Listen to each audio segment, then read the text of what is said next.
ఉగాది వేడుకల్లో కళల సందడి వెంకటగిరిలో చిన్నారుల ప్రతిభకు యువరాజు అభినందనలు. వెంకటగిరి పట్టణం ఉగాది పర్వదినాన కళల కాంతులతో కళకళలాడింది. హరిహార కళాక్షేత్రంలో నిర్వహించిన చిన్నారుల సాంస్కృతిక కార్యక్రమాలు సందడి నడుమ ప్రేక్షకులను మంత్రముగ్ధులను చేశాయి. ఈ వేడుకలకు వెంకటగిరి సంస్థానం యువరాజు వెలుగోటి సర్వజ్ఞ కుమార కృష్ణ యాచేంద్ర ముఖ్య అతిథిగా హాజరవ్వడంతో కార్యక్రమం మరింత ప్రత్యేక ఆకర్షణగా నిలిచింది. ఈ సందర్భంగా వేదికపై చిన్నారులు ప్రదర్శించిన నృత్యాలు, పాటలు, నాటికలు ప్రేక్షకుల హృదయాలను దోచుకున్నాయి. సంప్రదాయ వేషధారణలో చిన్నారులు ఉగాది సందేశాన్ని అందంగా ఆవిష్కరించడం ప్రత్యేక ఆకర్షణగా నిలిచింది. ప్రతి ప్రదర్శనకు ప్రేక్షకుల నుంచి ఘనమైన చప్పట్లు దక్కాయి. ఈ సందర్భంగా యువరాజు మాట్లాడుతూ, ఉగాది పండుగ కేవలం కొత్త సంవత్సర ఆరంభమే కాదు, మన సంస్కృతి, సంప్రదాయాలకు ప్రతిబింబం. చిన్నారుల్లో మన సంస్కృతి పట్ల అభిరుచి పెంపొందించేందుకు ఇలాంటి సాంస్కృతిక వేదికలు ఎంతో అవసరం అని అన్నారు. భవిష్యత్తులో కూడా ఇలాంటి కార్యక్రమాలు మరింత విస్తృతంగా నిర్వహించాలని సూచించారు. ఈ కార్యక్రమంలో పాల్గొన్న ప్రతి చిన్నారికి యువరాజు చేతుల మీదుగా మెమెంటోలు, బహుమతులు అందజేయడం వేడుకకు మరింత ఉత్సాహాన్ని తీసుకొచ్చింది. చిన్నారుల ఆనందం, తల్లిదండ్రుల గర్వభావం వేదికను హర్షధ్వానాలతో నింపాయి. తదనంతరం యువరాజు స్వామి అమ్మవారిని దర్శించుకుని ప్రత్యేక పూజలు నిర్వహించారు. ఆలయ నిర్వాహకులు శాలువాతో ఘన సత్కారం చేయగా, ఆయన సానుకూలంగా అభినందనలు తెలిపారు. ఈ కార్యక్రమంలో మాజీ కౌన్సిలర్లు ఢిల్లీ బాబు, ఎంఏ నారాయణ, రాష్ట్ర పద్మశాలి కార్పొరేషన్ డైరెక్టర్ శ్రీ రామదాసు గంగాధర్, ఆవుల వెంకటేశ్వర్లు, కావేరిపాకం రమేష్, తుపాకుల ధనుంజయ తదితర ప్రముఖులు, ఆలయ నిర్వాహకులు, పెద్ద సంఖ్యలో పట్టణ ప్రజలు పాల్గొన్నారు.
శుభాశిషులు.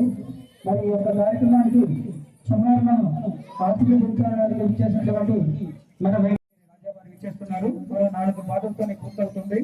అందరికి కూడా వేదిక మీద బహుమతులు ఉంటాయి. ఒక షీల్డ్ మాత్రం అందించబడుతుంది.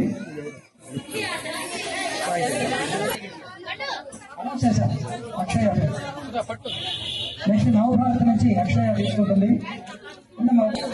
హేమలత, మేఘవర్షిత సెకండ్ బ్రాంచ్ వేదిక. థర్డ్ బ్రాంచ్ వాళ్ళు సిద్ధంగా ఉండాలి.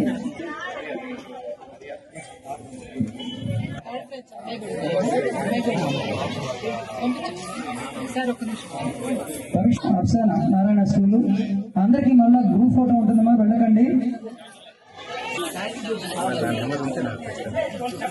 నెక్స్ట్ రామకృష్ణ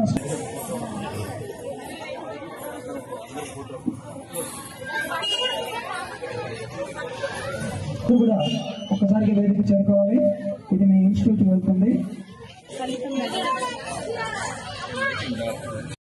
దాని ముందుగా మన వెంకటగిరి సంస్థాన అధ్యక్షులు మరియు యువరాజా గారు అనేటువంటి పెద్దలు శ్రీ సర్వజ్ఞ కుమార యాచంద్ర గారిని వేదిక నుండి ఆహ్వానిస్తున్నాము.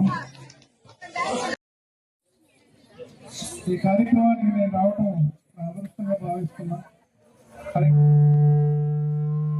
శ్రీహరి క్షేత్రం వారు ఇంత మంచి కార్యక్రమాన్ని మనం పిలవటం ముందుగా వారికి ధన్యవాదాలు తెలియజేసుకుంటున్నాను. మన సంస్కృతిని రోజు మనం తలుచుకోం. ఈరోజు ప్రపంచంలో మన చదువు విధానం కానీ, ఎడ్యుకేషన్ సిస్టమ్ కానీ, మన జీవిత విధానాలు కానీ మన సంస్కృతికి చాలా దూరం అయిపోతుంది. అది అవసరమో అవసరం లేదో నేను చెప్పడం లేదు. మన ఫోన్లు వచ్చిన తర్వాత ఇన్స్టాగ్రామ్ రీళ్లు చూస్తూ ఉంటే కానీ, ఇంకొకటి కానీ ఎంతో దూరం అయిపోతున్నాం. రోజు ఈ రోజు కనీసం పండగ దినాల రోజైనా, పుణ్య దినాల రోజైనా దైవభక్తితో ఇట్లా సాంస్కృతిక కార్యక్రమాలను జరుపుకోవడం చాలా మంచిది. అందులో పిల్లలతో చేయించడం ఇంకా మంచిది. రాబోయే తరాలకి మన సంస్కృతి ఏంది, మన పూర్వులు ఎట్ట బతికారు, ఏ చరిత్ర ఏంది, మన పురాణాలు ఎటువంటివి, ఇవన్నీ తెలియజేసి ఇంకా మన హిందూ మతాన్ని ఇంకా రాబోయే రోజులు ఇంకా ముందుకు తీసుకొని వెళ్ళిపోవటం. ముందు తల్లిదండ్రులకి ధన్యవాదాలు తెలియజేయాలా. మీ పిల్లలకి కేవలం చదువే కాకుండా ఇట్లా సాంస్కృతిక కార్యక్రమాలు, మన చరిత్రను తెలియజేసేవి, మన పురాణాలు తెలియజేసే కార్యక్రమాలు మీరు ప్రోత్సహిస్తున్న దానికి ముందుగా మీకు శిరస్సు ఉంచి నమస్కరిస్తున్నా.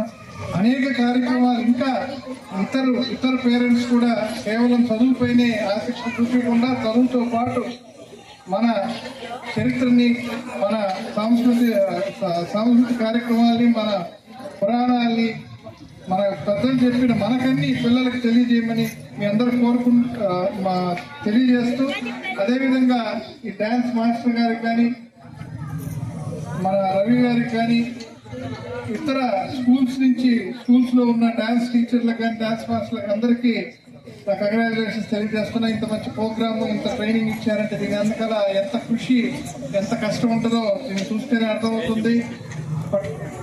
Last but not the least అన్నట్టు పిల్లలకి హ్యాట్స్ ఆఫ్. వాళ్ళకి ఈ వయసులో వాళ్ళు ఇంత శ్రద్ధతో నేర్చుకుని చేశారంటే మీ అందరూ రాబోయే దినాల్లో మన వెంకటగిరి పేరుని కేవలం ఇక్కడే కాకుండా అనేక ప్రాంతాలకు తీసుకొని వెళ్ళి అభివృద్ధి చేస్తారని, మీరే భవిష్యత్తు వెంకటగిరికి.